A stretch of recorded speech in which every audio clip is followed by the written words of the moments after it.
Chers amis, bonjour et merci d'être fidèles au rendez-vous de la méditation. Cette prière de Jésus que nous rapporte l'évangéliste Jean, elle me concerne, elle nous concerne, elle concerne tous les humains. En priant son Père, Jésus prie pour moi, pour nous, pour tous.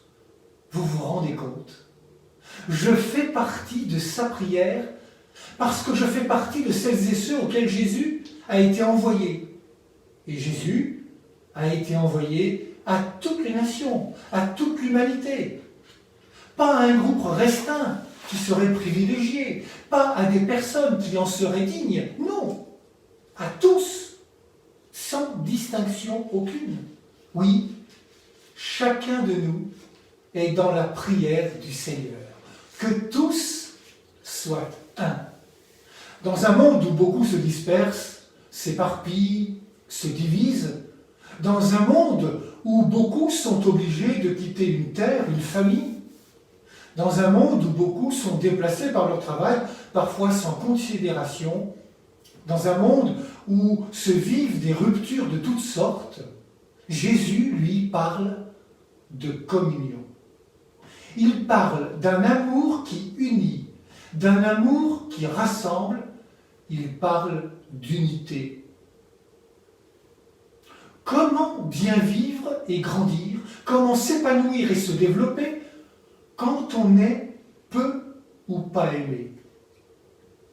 Pendant plus de 14 ans, mon ministère m'a amené à rencontrer des jeunes en précarité, comme on dit, des jeunes peu aimés, souvent laissés à eux-mêmes, des jeunes peu écoutés, auxquels on ne prêtait que peu de considération, des jeunes que l'on jugeait très vite comme de petits délinquants, une étiquette qui leur collait à la peau.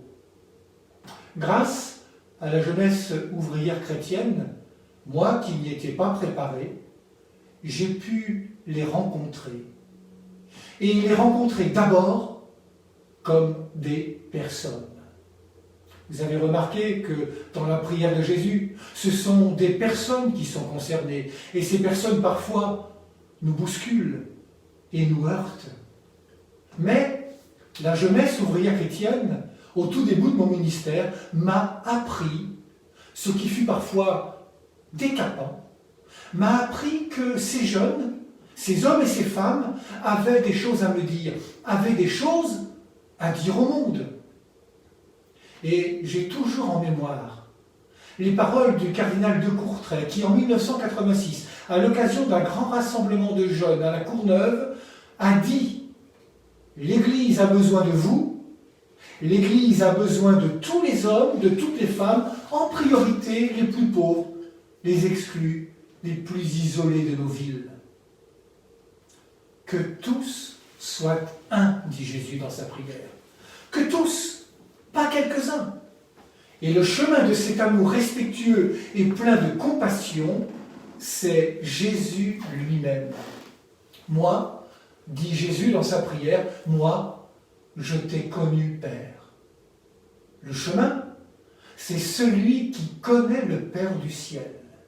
Celui qui désire que tous puissent un jour partager cet amour qui l'unit à son Père. On l'aura bien compris. Si du côté des humains, l'amour n'est pas toujours aimé, du côté de Dieu, l'amour nous attend toujours. Bonne route vers Pentecôte à toutes et à tous.